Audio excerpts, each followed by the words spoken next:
Shabbat Shalom, Boker Tov, um bom dia a todos novamente. Sejam todos mais uma vez muito bem-vindos em nome de Yeshua. Bruchim Habaim.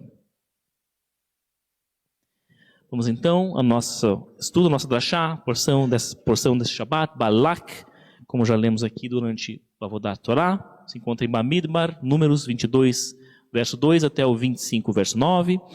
A Haftará, a porção dos profetas Miqueias 5, do 6 até o 6, 8. E a porção da Brit Hadashá, da Nova Aliança, 1 Coríntios 1, do 20 até o 31.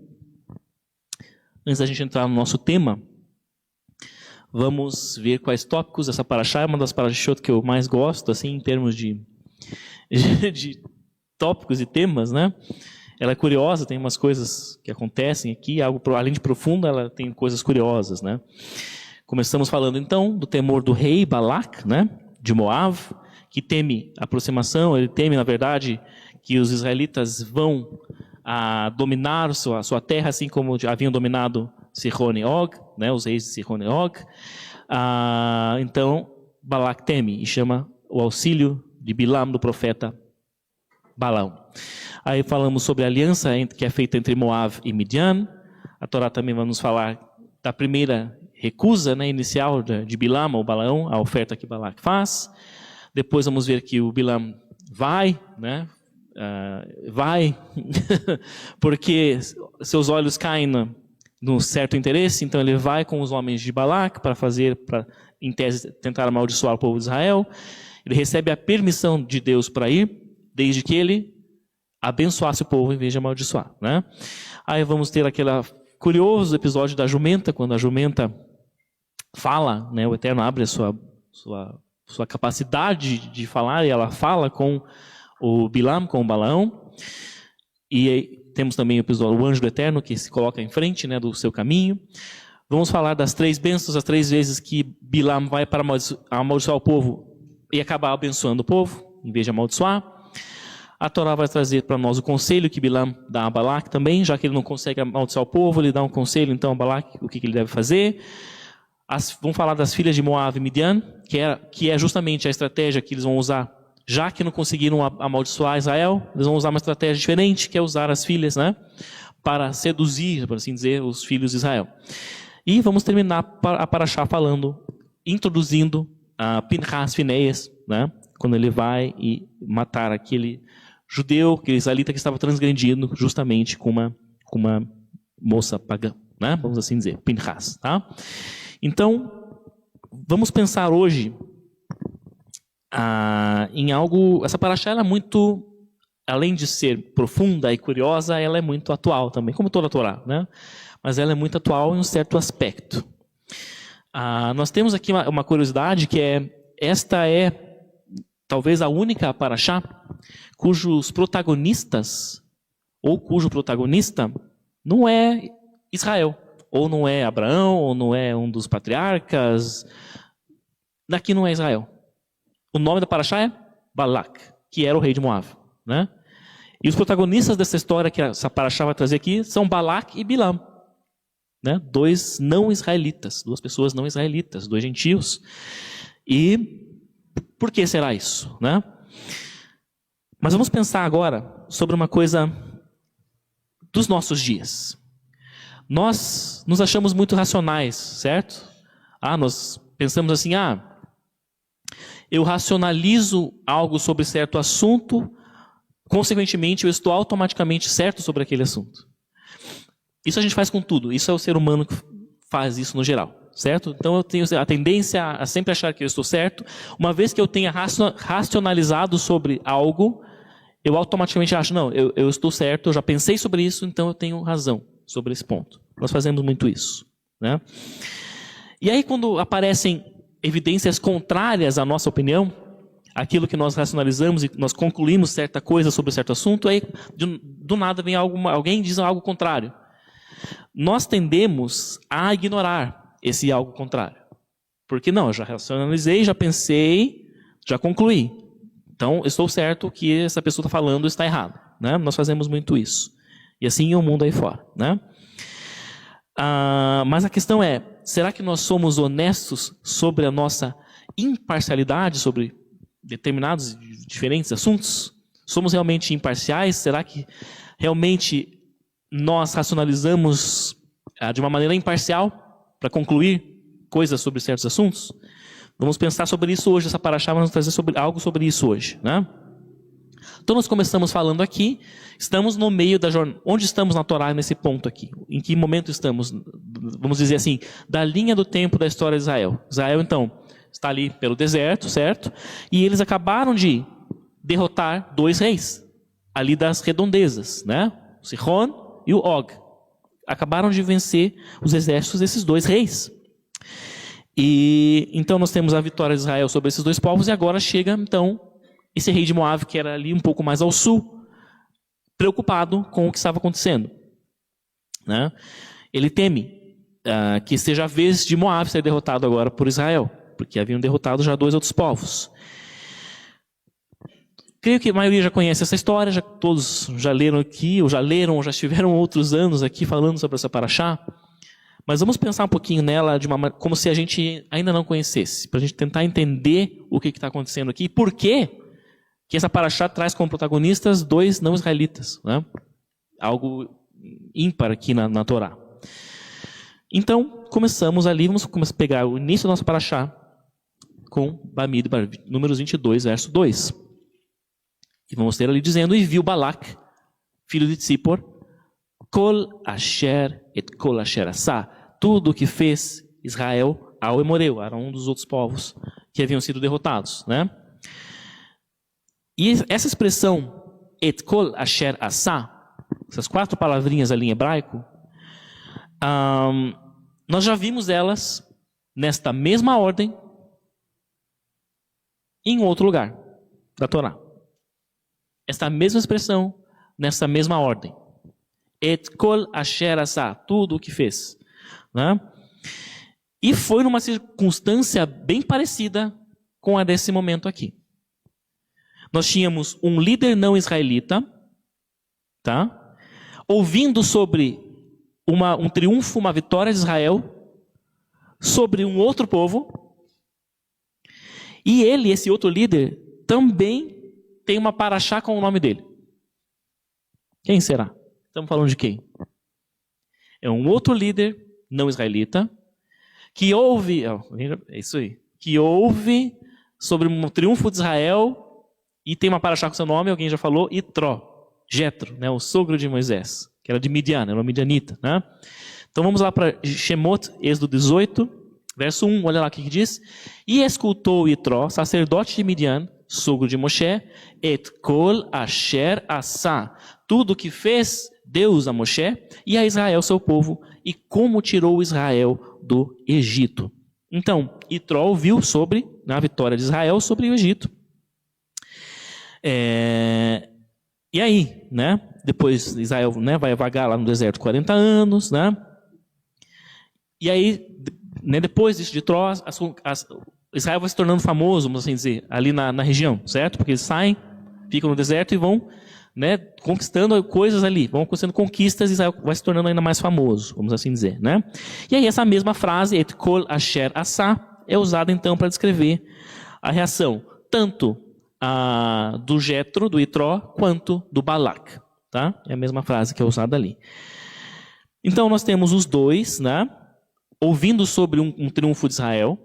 Os 2 notam ou ouvem sobre o triunfo de Israel, mas tem mais coisas em comum aqui. Se vocês prestarem atenção, ele tem mais coisas em comum.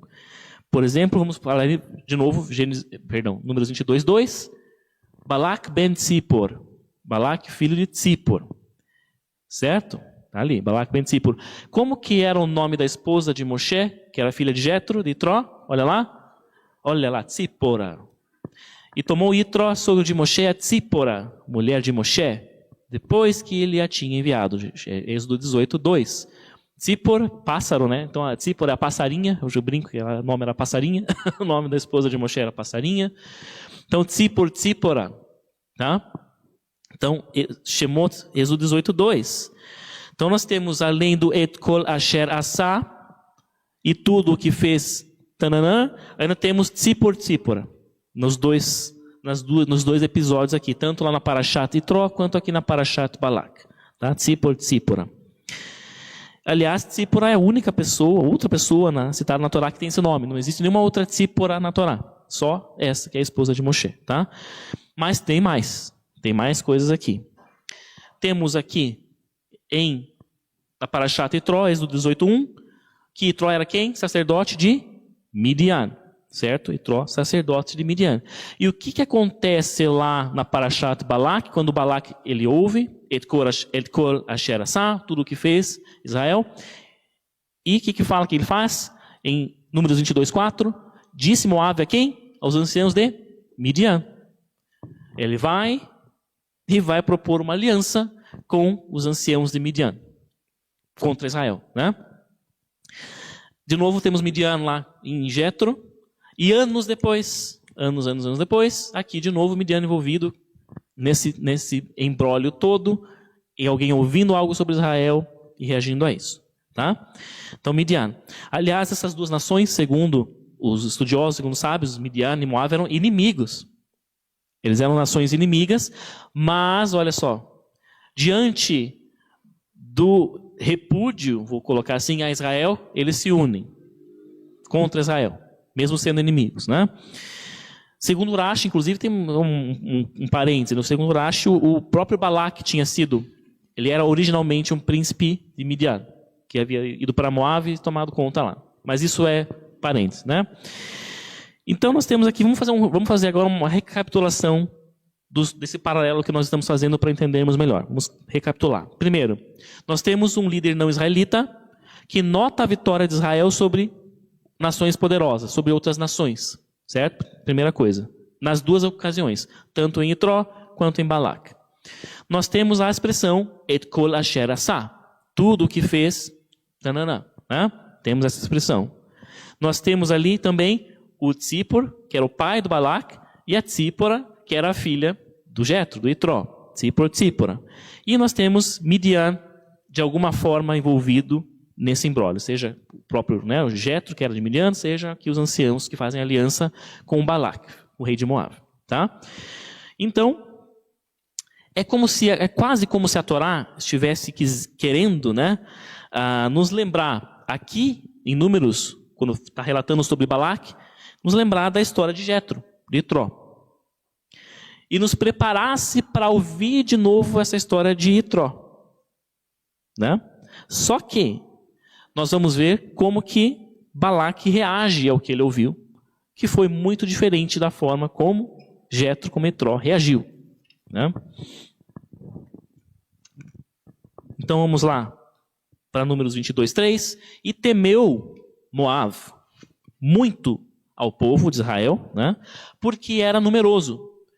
Vai a Katz, e enfastiou-se Moab por causa dos filhos de Israel.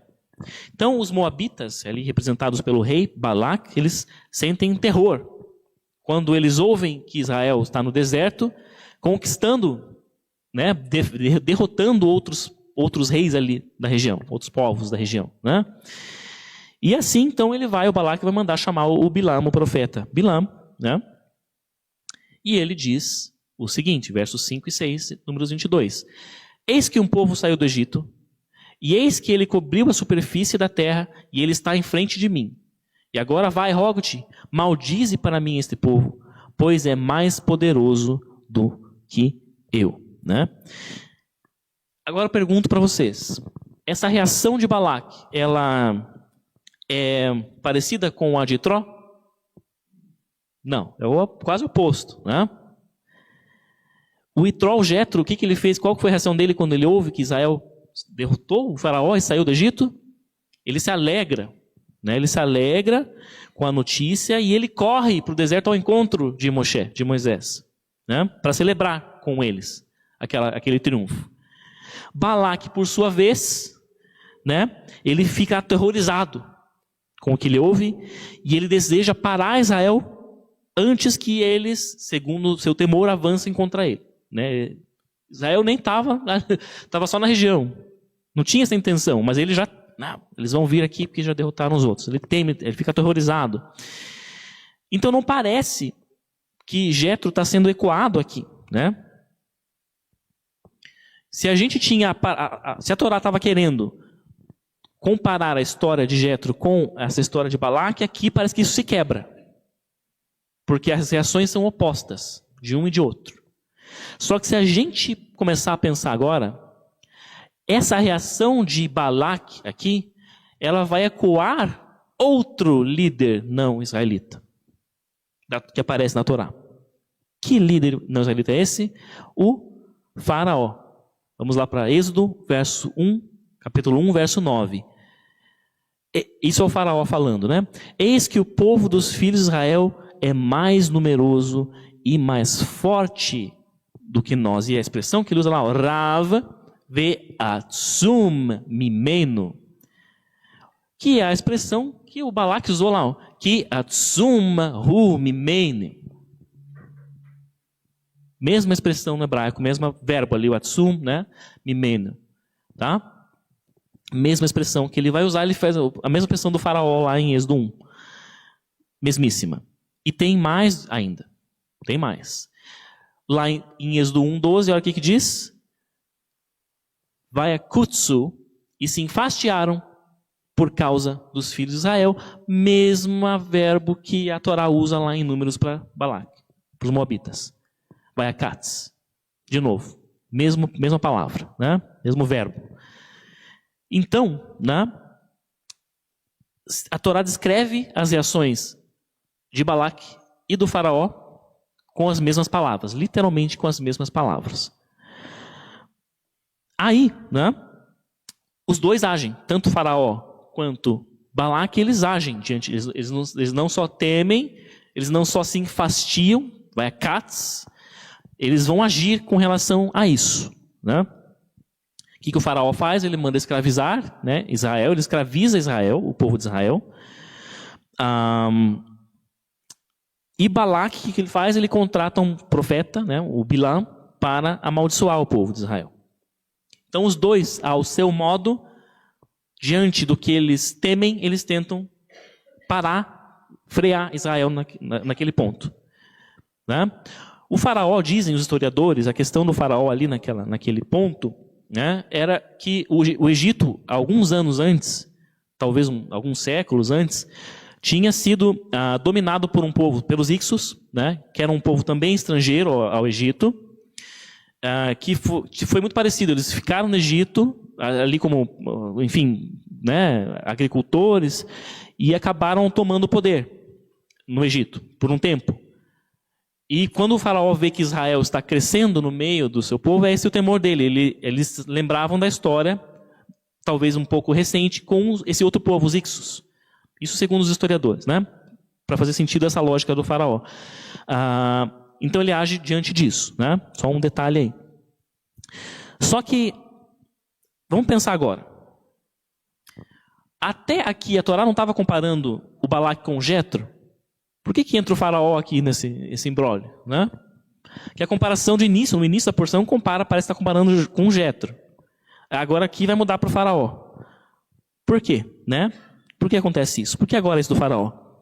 Para a gente entender, vamos pensar sobre quem são Jetro e o Faraó, né? E de que forma esses outros dois personagens podem nos elucidar a história de Balaque, que é a história dessa porção de hoje. Né? De que forma o Jetro e o Faraó vão elucidar isso para nós. Se a Torá está fazendo essa comparação com um e com o outro, é porque esses dois personagens são importantes para a gente entender o que está acontecendo com Balaque ali. Né? Então, vamos pensar no Jetro. Jetro, ele ouve, né, o triunfo de Israel e ele se alegra. E não se alegra, ele vai se aliar a Israel, vai lá celebrar com Israel. Certo? O Faraó não. Ele vê que Israel está crescendo, ele teme, né, e tenta esmagar o povo porque ele teme. Por que isso? Né? Porque cada qual, Jetro e Faraó, eles viram o sucesso de Israel com lentes diferentes, com olhos diferentes. Né? Como assim? Jetro, ele conheceu, né, ele soube, ele ouviu dos grandes milagres que o Eterno tinha feito com Israel. Certo? Ele tinha acabado de ouvir o quê? Nossa, o povo de Israel eles conseguiram derrotar o Faraó, saíram do Egito ilesos. Abriu-se o mar para eles passarem. Então ele ouve de grandes milagres, de coisas que tinham de fato acontecido ali para com Israel. Porque realmente só um milagre para que aquele povo de escravos conseguisse sair de um povo que era, vamos colocar aí, os Estados Unidos da época, né? O Egito era os Estados Unidos da época, era a nação dominadora ali, né? Então, pensa, é só um milagre. Então ele ouve, ele já conhecia, opa, realmente aconteceu algo grande lá, para eles conseguirem sair. Já o faraó, nesse ponto aqui de Êxodo,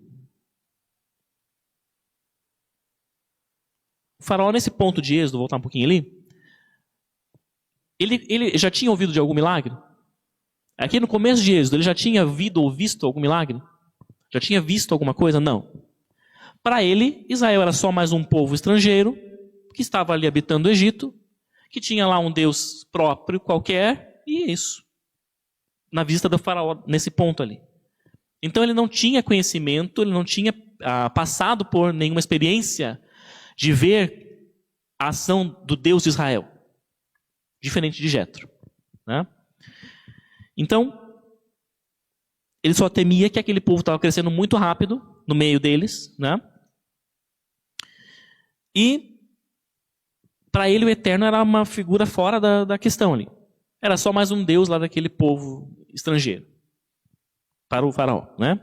Então Jetro, ele tinha uma visão aqui que ele reage ao sucesso de Israel quando é evidente que Deus estava com o povo. Ele tem uma reação de alegria, de celebrar, já sabendo, já tendo visto e ouvido e percebido o milagre, mostrando que Deus estava com o povo de Israel. Já o faraó não, o faraó ele reage àquele sucesso de Israel ali no meio do Egito, sem saber que eles eram o povo escolhido do Criador do universo. Então nós temos sim duas reações, mas nós temos duas lentes diferentes, percebem? Cada um tinha um histórico diferente, cada um enxerga então de uma forma diferente aquilo, o sucesso de Israel, por conta do seu histórico, né? Então, nós temos Jetro como um modelo de líder, né? Reagindo ao sucesso de Israel, quando ele vê que Deus está com ele. E Faraó como um modelo de líder que não sabia que Israel era o povo escolhido de Deus. Não via assim porque Deus, o Eterno para ele, estava algo fora, né, da questão. E nós vamos ter então Balaque na porção de hoje, o Balaque, comparado a estes dois. Tanto ao Jetro, a esses dois modelos de outros líderes, Jetro e ao Faraó. Né? Nesses paralelos que a Torá está fazendo claramente ali. A Torá coloca esses dois como modelos para que nós saibamos como Balaque vai reagir ao ver o sucesso de Israel. Será que ele vai reagir como Jetro ou será que ele vai reagir como Faraó? Né? E é claro, a gente sabe o que acontece. Ele vai, né, e reage como Faraó, mas tem algo diferente com Balaque, do Faraó. Duas coisas, vamos colocar assim, um ponto negativo para cada um dos dois. Primeiro, o Balaque não comete a atrocidade que o Faraó cometeu, que era o quê? O Faraó manda matar os bebês israelitas, né? Ele comete um genocídio, literalmente, né? Uma ação extrema. O Balaque não faz isso, né? Então, um negativo para o Faraó.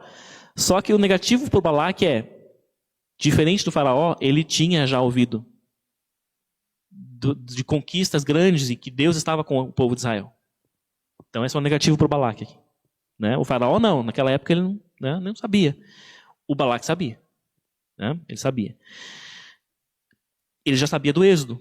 Sabia que eles tinham saído do Egito. Ele fala em Números, né? O povo saiu do Egito. Né? Só que tem um detalhe no que ele fala. Olha lá, Números 22:5. Eis que um povo saiu do Egito. Aí eu pergunto, o povo saiu do Egito por conta própria? Vamos sair do Egito, vamos. Tchau, Egito. E foram. Olha como o Balaque fala. Ele não fala que Deus, o Deus de Israel, tirou seu povo do Egito. Não, o povo saiu do Egito. Esse povo saiu do Egito. Né? Detalhe aí, primeira coisa. Como se o povo tivesse saído sozinho do Egito por conta própria. Né? Não tivesse acontecido nada grandioso, nada miraculoso. Eles saíram e pronto. Né? Que é quase, vamos colocar assim, tem um termo que é usado aí, e eu acho ele bem propício em alguns contextos, que é o revisionismo histórico, né? Muitas pessoas, por exemplo, para negar o Holocausto, negam o Holocausto, né? Falam, o Holocausto não aconteceu, isso é invenção dos judeus, inventaram isso aí para querer se fazer de coitados. E muita gente fala isso fora, né? O que é isso? Como se chama isso? Isso se chama revisionismo histórico. A pessoa vai negar fatos históricos usando argumentos para querer negar um fato histórico, para querer negar que algo de fato aconteceu na história. E aqui quando o Balaque ele fala isso, é quase ele fazendo isso. Não, aqui Deus nada, não tinha Deus, não, eles saíram do Egito. Como se Israel tivesse por si só esse poder de poder sair do Egito por conta própria, né? Então é quase um revisionismo histórico já fazendo que ele começa a fazer aqui, né? E tem mais que isso, né? Voltando ali para o verso 2, olha como a Torá descreve. E viu Balaque tudo o que fez Israel ao Emoreu. Tudo que fez Israel ao Emoreu, né? É assim que de novo, ele não atribui ao Eterno as conquistas e as vitórias de Israel. Não, tudo que fez Israel. Esse povo aí está saindo e destruindo todo mundo, né? Tudo que fez Israel é o Amoreu. Já o Jetro, por sua vez, como que ele fala? Como que a Torá diz? Escutou Jetro, o sacerdote midiano, sogro de Moshe. Tudo que fez? Deus a Moshe e a Israel, seu povo. E como Deus tirou Israel do Egito. Olha a diferença. Não é por acaso que isso aqui está assim na Torá. É para mostrar justamente como cada um estava pensando. Jetro reconhecia que quem tinha tirado Israel do Egito era Deus, era o Eterno. E que quem estava fazendo aquele bem a Israel e a Moshe era o Eterno. Balaque não. Esse povo que saiu do Egito. Né? Tudo que fez esse povo pro Emoreu, lá pro outro povo. Né? Tirando o Eterno de lado. Mesmo sabendo, mesmo já tendo ouvido diferente. Tá? Então cada um tem uma reação diferente, porque a sua ótica é diferente. A ótica do Jetro é uma, a ótica do Balaque era outra, né? Então o Jetro ele via com clareza, vendo o papel do Eterno naquilo tudo, né? O Balaque ele teve a oportunidade de reconhecer a mão do Eterno no que tinha acontecido com Israel, na saída do Egito, nas vitórias contra Sihon, contra Og. Ele podia falar, não, esse Deus de Israel, realmente é o Deus de Israel que está abençoando esse povo aí. Ele teve essa oportunidade, né? Mas ele não fez. Ele agiu como faraó, só que sem a desculpa do faraó. Qual é a desculpa do faraó? A que eu falei, né? Que ainda o faraó não tinha visto de fato os milagres acontecerem, não tinha presenciado o poder do Deus de Israel. Balaque sim. Então Balaque nem essa desculpa tinha. Mas ele escolheu não, esse povo aí, esse povo, e chama lá o profeta para amaldiçoar, e mais do que isso, né? Quando Bilam fala, não, eu não posso amaldiçoar o povo que Deus está mandando abençoar, né? Não, mas se você mudar aqui de lugar, você estava com o altar aqui, vamos para o altar no outro monte, que se você mudar de lugar, talvez Deus, o Deus Israel, mude de opinião. Talvez ele mude de ideia se você mudar de lugar aqui, né? Ele tem umas coisas assim. Que é um pensamento, aliás, bem típico, né, do paganismo, né? Que, não, o Deus vai mudar de opinião se eu fizer tal coisa. Se eu fizer um sacrifício maior, o Deus X aí ele vai olhar para mim e vai mudar de ideia, né? Isso é muito forte no paganismo, né? E muitas vezes esse pensamento, inclusive, parênteses, né, se infiltra no meio cristão também. Quando você acha que, não, vou fazer, não desvalorizando campanhas, irmãos, pelo amor de Deus, cada um tem sua experiência com o Eterno, mas eu vou fazer 30 dias de tal coisa, e aí Deus que não queria me abençoar, acha que Ele vai me abençoar. É quase isso às vezes. Então, temos que ter cuidado com algumas coisas, né? Porque se o Eterno já disse alguma coisa, de novo, se o Eterno já disse alguma coisa que é assim, Ele não vai mudar de ideia porque eu estou fazendo 50 horas de oração e jejum. Se ele já disse, não, é assim, certo? Porque o Eterno é o Criador de todas as coisas, é Ele que determina se Ele vai ou não fazer tal, isso ou aquilo. Se ele não falou, ok, o Eterno não falou nada. Então vamos orar, vamos clamar, vamos buscar. Certo? Mas se o Eterno já disse, não, isso aqui é assim. Então, aquilo ali é assim. Está escrito, está dito. Né? Que foi o que aconteceu aqui com Balaque e Bilão. O Eterno já tinha dito, não, você vai abençoar o povo, Balão. E o Balaque, não, mas se você mudar de lugar, talvez, aí Deus, se a gente insistir aqui, indo para outros lugares, talvez Deus mude de ideia. Daí ele vai deixar você amaldiçoar o povo. Né? Então ele tinha esse pensamento. Porque ele não queria admitir o quê? Uma coisa fundamental. Que Israel era o povo escolhido do Criador do universo. Ele não queria admitir isso. Ele não queria admitir. Né? Esse era o ponto. Como muitos fazem hoje. Como muitos fazem hoje. Né? E por que a Torá relata então isso tudo? Por que ela traz isso e que lição isso traz para nós hoje? Dessa história, esse imbróglio todo aqui de Balaque, com essas comparações que ela faz com Jetro e com o faraó. O Balaque, ele estava vendo as coisas baseado nas suas emoções, né? Tipo, ele via Israel ali conquistando o povo, ele teme, ele fica aterrorizado. Aí ele age com base nas suas emoções. E nós também, como fazemos, né? Os neurocientistas hoje, eles falam muito sobre questões, né, nossas neurológicas, psicológicas, psiquiátricas, enfim. Mas tem uma coisa que eu vi que eu achei bem interessante. Eles dizem que nós selecionamos os fatos que confirmam as nossas opiniões pré-formadas. Na maioria das vezes, o ser humano, assim, nós todos, o ser humano faz isso, né? Como assim? Então nós temos uma opinião X a respeito de tal coisa. Oi? Isso, viés de confirmação, exatamente. Eu tenho uma opinião X a respeito, não, eu acho que o Pedro deve usar blusa azul. O Pedro não gosta de usar blusa azul. Gosta. Vamos fazer de conta que não. E ele vai trazer os argumentos de por que ele gosta de blusa preta. Né? Mas eu já tenho na minha cabeça que o Pedro fica melhor de blusa azul. Né?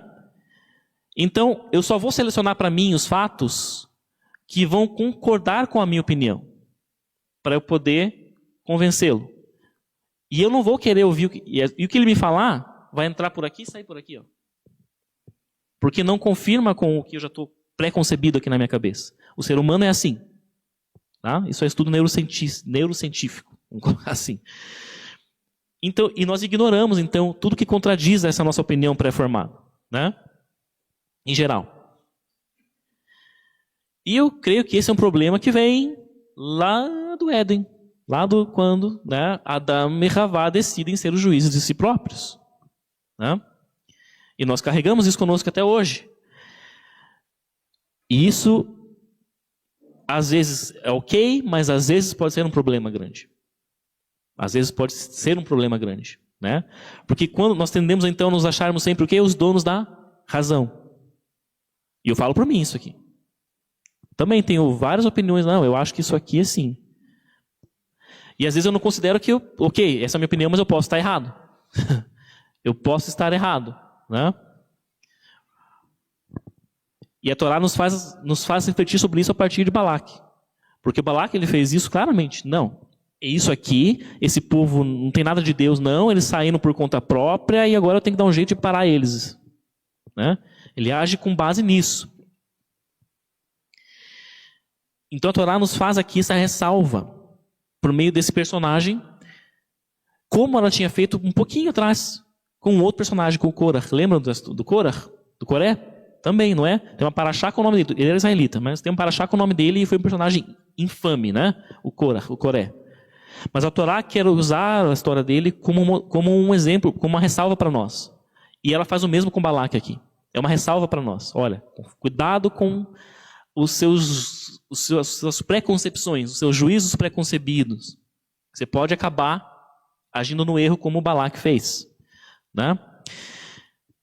Aí, falei do que acontece aí fora hoje com relação a Israel. A gente vê isso muito claramente. Quem acompanha né, aí as mídias, redes sociais, quem tem, né, um ciclo de amigos, pessoas que às vezes adoram comentar sobre Israel está cometendo genocídio na Palestina, né? Adoram falar isso.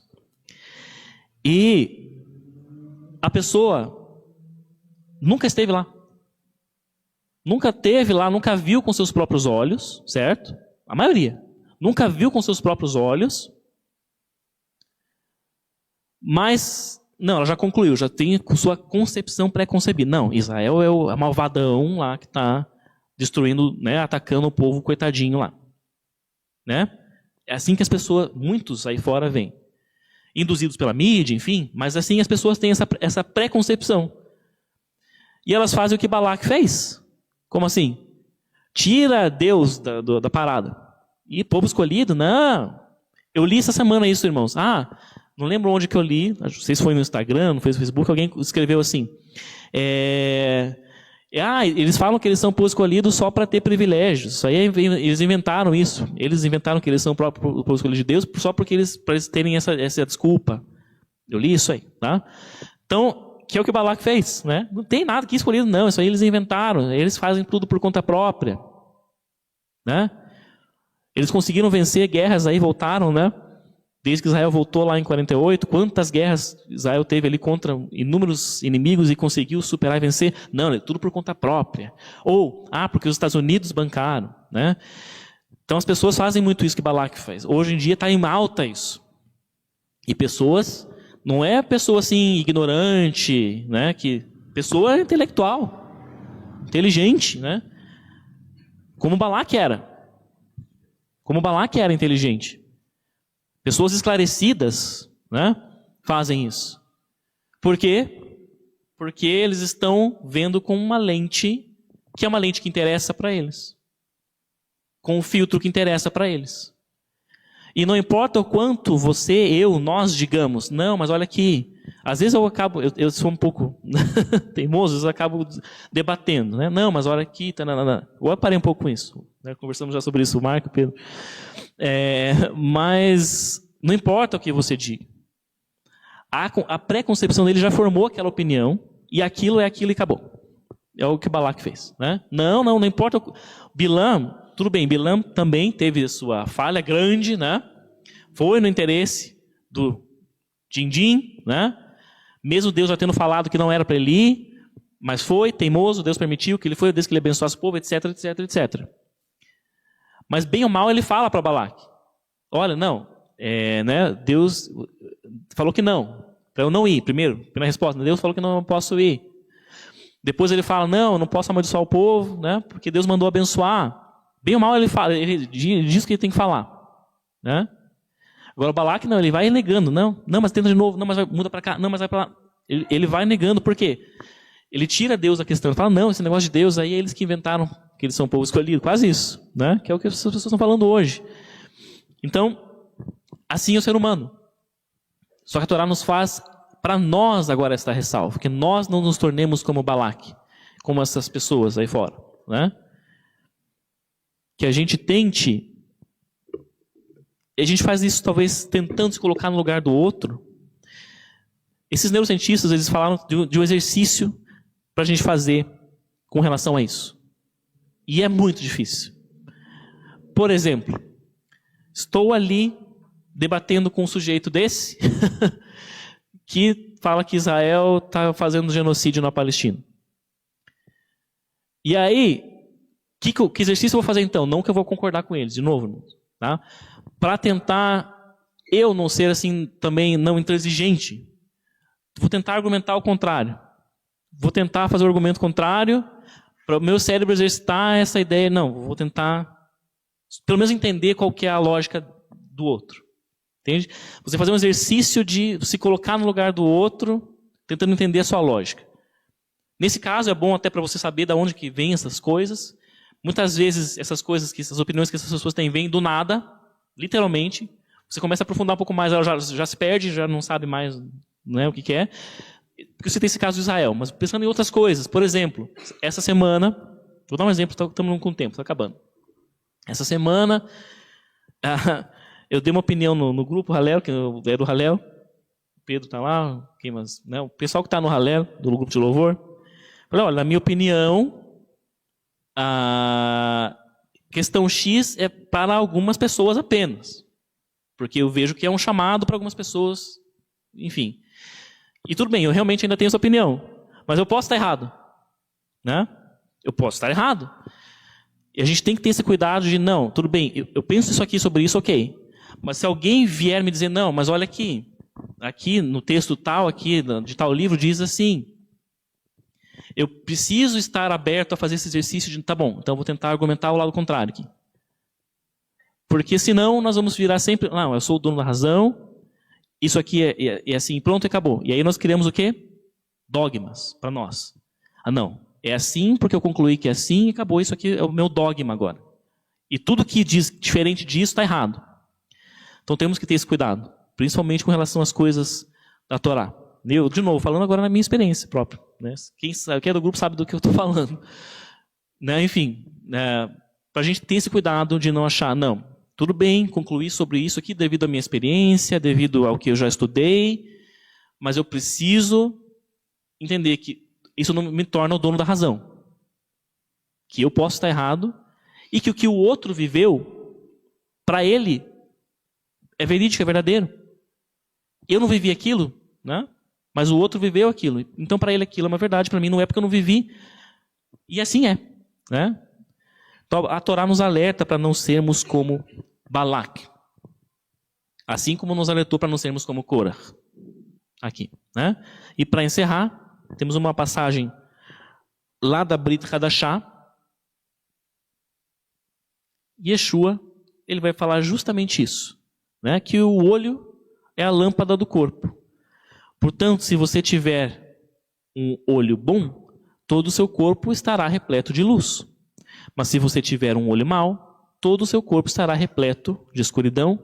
Se a luz que estiver em você for escuridão, quão terrível será essa escuridão? Como assim a luz que estiver em você será escuridão? Está falando justamente para os que creem, meus irmãos. Porque se nós tornarmos a nossa luz, de novo, caso que eu citei aqui, se eu tornar a minha luz, não, eu concluí isso aqui sobre essa questão, e eu tornar a escuridão no sentido de eu achar que não, o que o outro fala está errado e só eu estou certo, já virou escuridão. E uma escuridão terrível, porque eu estou distorcendo a luz conforme a minha própria vontade, a minha própria vontade. Por isso que ele fala que se tornar terrível. Né? Então, o alerta de Yeshua é, tenhamos um olho bom. Um olho bom inclui, muitas vezes, nos colocarmos no lugar do outro, para entender o outro. Né? Antes de, não, isso aqui é assim, acabou. Né? Nos colocarmos no lugar do outro também. Né?